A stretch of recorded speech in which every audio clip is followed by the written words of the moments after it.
عالم راؤ نے جیسے ہی روم میں قدم رکھا، سامنے ہی اس کی چھوٹی سی بیگم بیٹھ کے پوچھ سے سر ٹکائے آنکھیں مودے پڑی تھی، شاید سو رہی تھی۔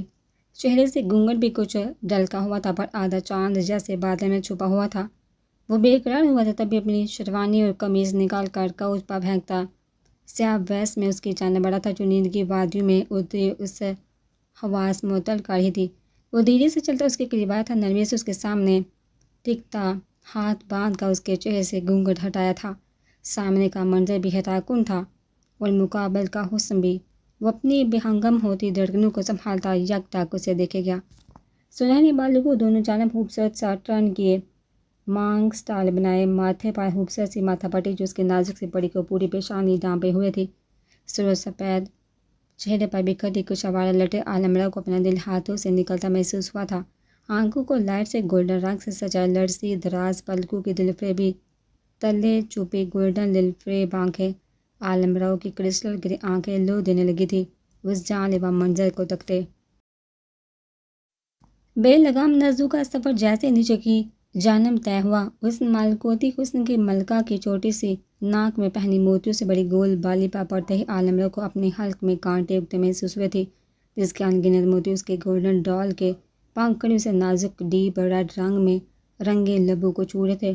کون سی تھی کہ اسے اس ناتواں دل پر ستم ڈھائیں گی؟ مائی گولڈن فیری۔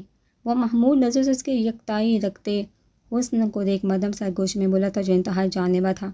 وہ اس کی مہندی سے سجے مہروتی ہاتھوں کو اپنے ہاتھوں میں لیتا ان پر اپنا لمس چھوڑنے لگا۔ منہ چوکی چوبن پر وہ کسمسائی تھی، کچی نیند ہونے کی وجہ سے آنکھ کھلی گئی۔ سامنے اپنے ہاتھوں کو تھامے ان پر جھکے بیٹھے عالم راؤ پر نظر پڑی تو ایک دم سے بدھر کر اس کے ہاتھوں سے اپنا ہاتھ کھینچ گیا۔ عالم راؤ نے لب بیندے اس نازک اندام حسینہ کو دیکھا تھا، جو پوری طرح سے اس کے دل و دماغ پر قابض تھی۔ خبردار جو مجھے ہاتھ بھی لگایا تو۔ وہ تیور دیکھتی، تیکھے پن سے بولتی، بیٹھتی ہوتی تھی۔ عالم راؤ نے آبرو اچکاتے اپنی پری کے حسن اور ادائیں چاہی کی۔ خیر اسے یہ اس کے پار کا ہی نتیجہ تھا۔ کیا سچ میں وہ اسے سر تا پیر دیکھتے سپاٹ لہجے میں بولا تھا، بے تاثر چہرے کے سنگ جس پر وہ ایک دم کھڑا کچھ سہمتی دور ہوتی۔ آپ اچھے نہیں ہیں مما، مجھے بات بھی نہیں کرنی۔ وہ روحانسا ہوتی کچھ صبح خوب واقع پر اور کچھ باری بھرکم ڈس پر جس میں وہ اب سخت نڈھال ہو چکی تھی۔ پھر نہ جانے کیا ہوا تھا کہ وہ اس کے سامنے آتی اپنے دونوں بازو کسی بچے کی طرح اٹھا گئی۔ میں بہت تھکی ہوں جان، وہ ہونٹ موڑتی لاڈ سے بولتی۔ عالم راؤ کے لبوں پر تبسم بکھرا تھا، وہ نرمی سے اسے اپنی باہوں میں بانٹ گیا۔ جان، وہ شاید اس وقت لاڈ اٹھوانے کے موڈ میں تھی۔ جی میری جان، وہ نرمی سے اس کی پیشانی پر لب رکھتا اسے لیے کوچ پر بیٹھ گیا۔ اس کے سینے پر وہ اس کی بیس سے یوں ہی انگلیوں میں مروڑنے لگے۔ میں کیسی لگ رہی؟ وہ اپنا سر اس کے سینے پر رکھے ہنوز انداز میں پوچھی تھی، پر ابھی تو کوئی کہہ رہا تھا میں اچھا نہیں اور مجھ سے بات بھی نہیں کرنی۔ اسے اس کی بات یاد دلانے لگا، وہ تو بہت دیر کی بات ہے نا۔ اچھا اب بتائیے نا میں کیسی لگ رہی ہوں؟ وہ 2 منٹ پہلے کی بات کو بہت دیر کا کہہ رہی تھی۔ اس کے سوال دہرانے پر عالم راؤ کی کرسٹل گرے آنکھیں لو دینے لگی۔ وہ لفظ سے کہاں کہہ پانے والا تھا کہ وہ کتنی حسین لگ رہی تھی۔ لفظی تعریف آپ کو بسا نہیں آئے گی جانب آج کی۔ اسے اٹھائے بڑھ کے جانا بڑا تھا، جسے دیکھ منفی مثالاتی اس کی گرفت میں جھٹ پٹائی تھی۔ نو جان پلیز، وہ کپکپاتے بری طرح سے لرزنے لگی، پر وہ انسنی کرتا اسے بڑھ ڈالتا، اس کے ناک سے بالی نکالتا۔ اس نازک پری کی سرخ رنگ پنکھڑیوں پر جھکا تھا، وہ پھڑپھڑا کر لگی۔ وہ اپنی شدت اس پر نشاور کرتا اس کی معطر سانسیں اپنی سانسوں میں جذب کرنے لگا۔ جھٹ پٹاتی اس کی ویس کو اپنی مٹھی میں بیچ کی وہ دیوانہ وار خود کو سراب کرتا، اس نے ڈھل کرتا ہونٹوں پر ہوتی جلن پر ہیزل کی آنکھوں سے آنسیں ٹوٹ کر اس کا چہرہ بھگونے لگے۔ تبھی وہ حواس میں لڑتا سانسوں کی آزادی دے گیا۔ وہ بکھری سانسوں کے درمیان غصے سے پاگل ہوتی، اس کی گردن پر دانت گاڑ کی شاید یہ سزا تھی جسے عالم راؤ نے اسے اپنی باہوں میں لیتے پورے دل سے قبول کیا تھا۔ وہ بھی بے لگام ہوتا، اس کے دوپٹے کی پنیں نکالتا، دوپٹہ اس کے وجود سے جدا کرتا، اس کی دودھیا گردن پر جھکا تھا۔ وہ جو اپنا غصہ نکالنے پر مگن تھی، عالم راؤ کا سلگتا لمس اپنی کالر بون پر محسوس کرتے ایک دم سے ساکن ہوئی تھی۔ دھڑکنیں پوری رفتار سے دھڑکتی، پسلیاں توڑ کر بہرانے کو مچلی تھی۔ جان، وہ اپنی کالر بون پر اس کے دانت محسوس کرتی چلائی تھی۔ پہلے ہی اس کا کل کافی حشر بگاڑ چکا تھا اور اب پھر سے بے لگام مائل نظر آیا تھا۔ جانے جہاں حکم کرے آپ کا غلام ہیما تن گوش ہے، وہ بہکے لہجے میں بولا۔ اس کی جان نکال گیا۔ ہیزل کو اپنے وجود میں سنسنی سے پھیلتی محسوس ہوئی تھی۔ پلیز جان، وہ بمشکل لرزتے لہجے میں بولی تھی۔ عالم راؤ عالم راؤ سونی آنسونی کرتا اس کی بیوٹی بون پر جھکا تھا۔ جان پلیز نہ، وہ کب کپاتی تو ہنسی ہوتی۔ عالم راؤ نے بامشکل اپنے جذبات پر قابو پاتے سر اٹھا کر اپنی جانا کو دیکھا تھا۔ ایسا کیوں کر رہی ہیں جانا؟ کیوں اپنے دیوانے کو تڑپا رہی؟ وہ اس کے دلکش دلباز چہرے کو دیکھتا بے بسی سے بولا تھا، مجھے چینج کرنا۔ وہ اسے خود سے پرے دھکیلتی بامشکل بولی تھی، تبھی وہ لب بینچ اسے سے دور ہوا تھا۔ وہ بنا کچھ کے اپنا ایزی ڈریس لیے واش روم میں گھس گیا۔ یہ میں نے کیا کیا؟ وہ ناراض ہو گیا تھا۔ ہیزل کی جان پابندی تھی، وہ یہ تو نہیں جانتی تھی۔ وہ وہیں بیٹھی عالم راؤ کے نکلنے کا انتظار کرنے لگی۔ 5، 10 اور پھر 15 منٹ بیت گئے تھے، پر وہ باہر نہیں آیا تھا۔ تبھی واش روم کے ڈور کی جانب آئی تھی۔ جان جان پلیز باہر آئیے، اسے پکارتے ہیزل کی آواز بڑھانے لگی تھی۔ اندر یہ بستہ پانی کے نیچے کھڑا عالم راؤ کے ساتھ جو مبلوش ہو رہے تھے، اس کی آواز کسی ہتھوڑے کی مانند سا پر بجنے لگی تھی۔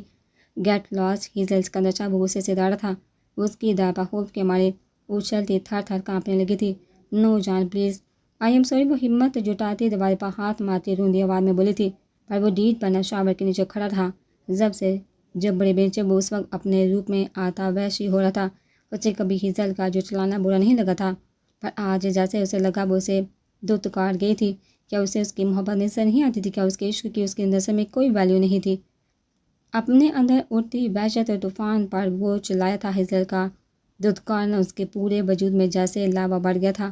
جان please please, I am sorry, میں آپ کو نہیں روکوں گی۔ ہیزل کی حالت شدید گیر ہونے لگی تھی۔ وہ اپنی ویسٹ کو اتار کر وہیں پھینکتا واش روم کا دروازہ کھولتا باہر نکلا تھا۔ ہیزل کی جان میں جان آئی تھی، پر اس کی حالت دیکھ وہ لڑزی تھے، جو ٹراؤزر پہنے شرٹ لیس سیاہ بال پانی چلکاتے پیشانی پر بکھرے ہوئے تھے۔ کرسٹل گرے آنکھوں میں جیسے لہو اتایا تھا، آنکھوں کے کنارے بھی بے حد سرخ ہو رہے تھے، تنے میں جبڑے جیسے بہت ضبط کر رہا تھا۔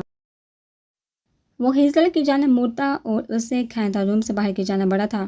وہ اس اوتار پر بنا سنبھالے کسی شاہ کی کٹی ڈال کی مانند کھینچتی چلی گئی، پر مزاحمت کرنے کی گزارش نہیں کی تھی۔ بنا دوپٹے کے ایک پل کو اسے فکر لگی تھی، پر پھر یہ سوچ کر عالم راؤ کبھی اسے کسی کے سامنے سہار میں نہ لے جاتا۔ عالم راؤ بیک یارڈ کی جانب آتا، اسے تہخانے کی جانب لے آیا۔ وہ اتنے اندھیرے میں سہمتی اس کے بازو سے چپکی تھی، پر وہ بنا کوئی اثر دیے اسے لیے زینہ اترنے لگا۔ وہ اسے ایک روم میں لا کر اسے زاد کر گیا۔ ہیزل نے سہمی نظر سے پورے روم میں نظر دوڑائی، جہاں کچھ بھی نہیں تھا۔ اسے چھوڑتا تیزی سے روم سے نکلتا باہر سے ڈور لاک کر گیا تھا۔ وہ ایک دم سے جیسے سکتے میں آئی تھی۔ جان جان، مجھے چھوڑ کر کہاں جا رہے ہیں؟ وہ دوبارہ پیٹتی رونے لگی تھی۔ تبھی سامنے بنی گلاس وال کا پردہ ہٹا تھا۔ ہیزل نے وحشت زدہ نظروں سے اس جانب دیکھا تھا، پر سامنے کا منظر دیکھ وہ جیسے مرنے کو ہی، جہاں عالم راؤ سامنے بیٹھا کسی کی آنکھیں نکالنے میں مگن تھا، اور وہ وجود جھٹ پٹاتا بکرے کی مانند چنگاڑا تھا۔ ہیزل کو لگا جیسے کوئی اس کے وجود سے بے دردی سے جان کھینچ رہا ہو۔ آواز مت کرو صدام خان، میری گولڈن ڈال ڈر جائے گی۔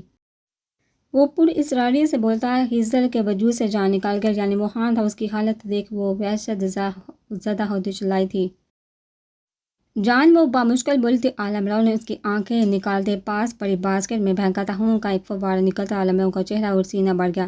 صدام خان کی تو اب تکلیف کے مارے آواز بھی نہیں نکل رہی تھی۔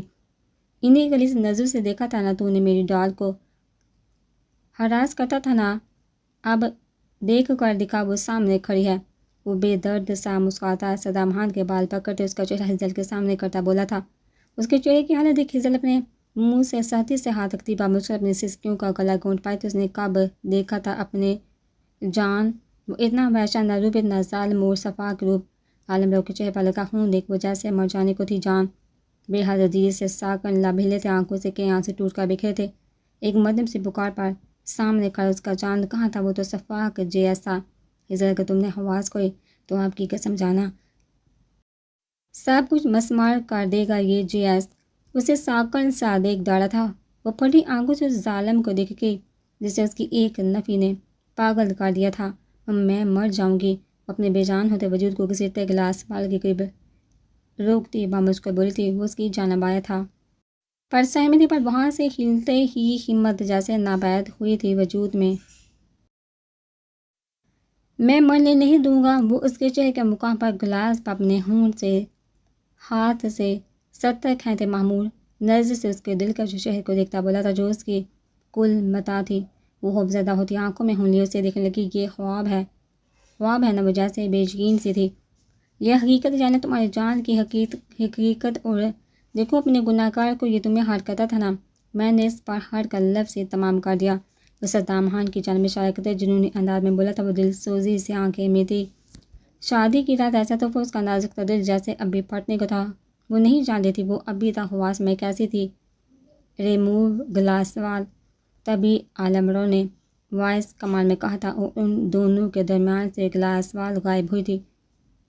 مونا ڈائن سے جان چھڑوا کر وہ جیسے ہی روم میں آیا، سامنے ہی وہ اس کے جہازی سائز بیڈ پر اس کے انتظار میں بیٹھی تھی۔ وہ سرشاری سے چلتا اس کی جانب آیا تھا۔ ریان ملک کے قریب آ کر بیٹھنے پر وہ سمٹی، اس کی حرکت پر ریان ملک کے لب متبسم ہوئے تھے۔ وہ بنا اس کا گھونگھٹ اٹھائے سائڈ ڈرا سے ایک معمولی سرخ کیس نکالتا، اس میں سے ایک خوبصورت سا بیش قیمتی بریسلٹ نکالتا، اس کی کلائی میں پہنا کر وہ چونکی تھی کہ اب اسے بنا دیکھے منہ دکھائی دے رہا تھا، یا آپ کی منہ دکھائی شائستہ۔ وہ نرمی سے اس کی کلائی پر لب رکھتے اسے کپکپانے پر مجبور کر گیا تھا۔ پھر ہاتھ بہا کر اس کے چہرے سے گھونگھٹ اٹھا تھا۔ وہ لرزی پلکیں جھکا کے مبہوت سا ہوا تھا۔ وہ آج سچ میں کوئی ستارہ ہی لگ رہی جس کی چمک ریان ملک کی آنکھیں اور دل کو حیران کر رہی تھی۔ چاکلیٹ براؤن بالوں کا سامنے سے لیئرز میں بنا پف جس میں سے نکلتے سفید چہرے پر بکھری کچھ آوارہ لٹیں بے حد دلآویزاں تھی۔ ریان ملک کو اپنی نظریں ہٹانا مشکل لگا، وہ چاہتا بھی نہیں تھا۔ آنکھوں کو بلیک گولڈن رنگ سموکی آئز بنائے دل فریبی سے سجا دل لرزی دراز پلکوں کی چھاؤں تلے چھپی ہزل آنکھیں جو اگر اڑتی تو واللہ ریان ملک کا قتل طے تھا۔ بہکتی نظروں کی بے قراری بڑھتی جیسے ہی نیچے کی جانب طے کرتی اس معصوم پری کی اس چھوٹی سی ناک میں پہنی اسٹون اور موتیوں سے بڑی گول بالی پر پڑی تو وہ بے قابو ہوتا ایک جھٹکے میں اسے اپنے قریب کھینچتا۔ اس کی چھوٹی سی ناک پر لب رکھ کے وہ معصوم سی جان اس کی باہوں کے حساس اور دہکتے لمس بری طرح سے کپکپائی تھی، جس کا سر موتی اس کی شائستہ کے پنکھڑیوں سے نازک بلڈ رنگ میں رنگے لبوں کو چھو رہا تھا۔ ستارہ کی دھڑکنیں بری طرح سے بے ہنگم تھی۔ آپ بے حد دل فریب حسینہ ہے مائی لو، وہ اس کی سرخ دہکتے آرزو پر لب سرکاتے مدم سرگوشی میں بولا تھا، اور یہ ساری کی ساری دلکشیاں صرف میری ہیں۔ وہ اس کی تھوڑی پر لب رکھتے مدہوش لہجے میں بولا تھا۔ ستارہ کو اپنی سانسوں میں تلاطم اٹھا محسوس ہوا تھا۔ یان وہ بامشکل بولی تھی، جی جان کے جان، میری کل جان۔ وہ محبت اور الفت سے لبریز لہجے میں بولا تھا۔ ستارہ کو خود پر غرور ہوا تھا۔ ریان ملک نے نرمی سے اس کے وجود سے زیورات آزاد کیا تھا، کیونکہ وہ جانتا تھا وہ بے آرام تھی۔ جائیے چینج کر لیں، آپ کا ڈریسنگ روم میں ہے۔ اس کی پیشانی پر بوسہ دیتے اسے آزاد کر گیا۔ وہ اٹھی تو تیزی سے ڈریسنگ روم میں گھس گئی۔ اس کی پھوٹیاں دیکھ ریان ملک کے لبوں پر مسکراہٹ بکھری تھی۔ خود بھی اٹھتا وہ وارڈروب سے اپنا ایزی ڈریس نکالتا واش روم میں گھس گیا تھا۔ کچھ دیر میں فریش سا باہر آیا تھا، جہاں سامنے ہی مدھم روشنی پر وہ بیڈ پر بلینکٹ میں دبکی خود کو سوتا ظاہر کر رہی تھی۔ وہ دوسری جانب سے آتا اس کے ساتھ براجمان ہوتا، اس کی نازک سی کمر میں بازو حرکت اسے قریب کھینچ گیا۔ اس رفتار پر وہ اس خوف زدہ ہوتی اس کی شرٹ کو مٹھیوں میں بھیج گئی۔ دل بے لگام ہوا تھا۔ مدھم روشنی میں وہ اس کے چہرے کے اتنے قریب تھی کہ اس کے سرخ آرز ہلکی لپسٹک کے رمق لیے بڑے لب دل فریبی لیے نقوش سے نظر جیسے ہی لاپرواہ دوپٹے والے سراہی دار گردن کی جانب اٹھی۔ ریان ملک کی آنکھیں خمار سے ہوئی تھی۔ اسے لاپرواہ رعنائیوں سے لبریز وہ دانستہ خود اس کے جذبات کو دعوت دیتی۔ شرم سے سرخ پری ناک پر لب رکھتے اس کے گرد مزید اپنا حسار تانکی اسے مزید سرخ کر گیا تھا۔ یان وہ اب بوکھلائی تھی۔ حکم جان، وہ اس کی بوکھلائی شکل دیکھتے وہ مشکل ہو پر ضبط کی اس کی تھوڑی پر لب رکھ گیا۔ میرا دل بیکتا سا لہجہ تھا، وہ ٹوٹے لفظوں میں ادا کرتے پوری عزت سے اب فرار چاہ رہی تھی جو اس پر پورا جھکا تھا۔ کیا ہوا میری جان کے دل کو؟ وہ مبہم سا بولتے اسے بیڈ پر لٹاتا، نرمی سے اس کی شرٹ ہٹاتے اس کے دل کے مقام پر لب رکھ گیا۔ وہ نازک جان تڑپ اٹھی تھی اس کی جان لیوا حرکت پر، اور یہ جتنی بھی بغاوت کرے اس کی ماں سنو، آج ریان ملک خود ان کو سنوارنے لگے گا، بگاڑے گا، فکر نہیں کرے، بس میری دھڑکنوں پر دھیان دیں، یہ کیا کہہ رہی ہیں، ان کی زبان سنیے۔ اس کی شارک پر بہک کے سانسیں چھوڑتا وہ اس سے جی جان سے جل تھل کر گیا۔ اس کی شرٹ کو مٹھیوں میں بینتی بامشکل سانس لی سرخ پڑتی ریان ملک کو مزید بہکانے کا سامان کر رہی تھی۔ اس کی سرخیاں بکھیرتی ہزل آنکھوں کو دیکھ اپنا محبت سے لبریز لمز اس کی پیشانی پر چھوتا، وہ عشق کے سیریاں بول کر اسے آج پاگل کر دینا چاہتا تھا اپنے سلگتے لمز سے۔ آئی لو یو الاٹ میری دلبر، سرگوشی میں اس کی سماعت میں نرمی سے کہتا جیسے امرت گوڑا بپا مشکل جذبات سے باری ہوتی آنکھیں واہ کرتے اس ساحر کے چہرے کو تکنے لگی، اور ایسا کر کے وہ اسے مزید اکسا رہی تھی اس سے پہلے کہ وہ اس کے لبوں پر جھکتا وہ نازک جان اس کے سینے پر دونوں ہاتھوں کا زور دیتے چہرہ مورتی اپنی بے ترتیب دھڑکنیں بامشکل سنبھالنے لگی جو آج خاصا مشکل لگا تھا اسے۔ سوچیے گا بھی مت آج جائے فرار مائے شائستہ، اس کی کلائیاں چمتے وہ سب کچھ برائے بس اس لمحے اس کی طلب چاہ رہا تھا، وہ بے بس سی ہو گئی تھی اس کی دہکتی قلبہ پر۔ مجھے تمہارے پاگل کرتے روپ سے لے کر تمہاری ہر ادا، تمہاری ہر رانائی، اس دل ربا چہرے کے ہر نقش پر عشق و جنوں ہے، آپ کی ہر ادا ریان ملک کو بہکاتی ہے میری جان، اس کا ہر نقش اپنی محبت سے آشنا کرواتے وہ ابتر ہوتی سانسوں میں اس کے اعتراض سے لے کر اس قدر شدید عملی ثبوت پر سرح سی اس کے رحم و کرم پر تھی جو آج اس کی شارلک پر اپنا شدت بڑا لمب چھوڑتے میں مصروف ہو گئے تھے۔ وہ اپنی بے ترتیب حال پر سنبھل کے اپنی گردن پر اس کا دہکتا لمس میں سلکتی اس کا کندھا دبوچ چکی تھی، وہ آنکھیں مودے بے چینی سے ضرب رہی تھی، پورا وجود جیسے لاوے کی طرح دہک رہا تھا۔ اس لمحے اس کی بند آنکھوں کی جانب دیکھتے ہوئے مسکرایا تھا کہ آپ اجازت دیتی ہے مجھے کہ آپ کے بے حد قریب آ جاؤں گی، آپ کی سانسوں سے بے قریب۔ اس کی بند آنکھوں پر لب رکھتے وہ محمود لہجے میں بولتے اسے اجازت چاہ رہا تھا جو اپنی بے ترتیب سانسوں کو سنبھالتے اس کی گردن میں باہیں حمال کر گی، وہ جیسے لہجے میں اس کے بالوں میں انگلیاں پھنسائے اس نازک سی پنکھڑی پر جھکا تھا، وہ تڑپ کر اس کی گردن میں نہن اگاڑ کے جو اسے مزید اکسانے کا کام کر رہی تھی۔ کچھ دیر میں وہ اسے نہ ڈھال کر اسے سکون کا سانس لینے کا موقع دیے بغیر اس کی گردن پر بال ہٹاتے اس کے شانے اپنی شدت بکھیرتے اس کی جان مشکل میں ڈالنے لگا۔ وہ نازک پڑی اس کا دہکتا لمس محسوس کرتی جلد تھل ہوئی تھی، جان پلیز جب مزاحمت کرنے کی ہمت ناپید ہوئی تھی، بے ساتھ پکارٹی پر وہ ارد گرد سے بے نیاز اس کی پکار انسنی کرتا مدہوشی کے عالم میں اس کی شرٹ ہٹاتے خود کو سیراب کرنے میں مگن رہا۔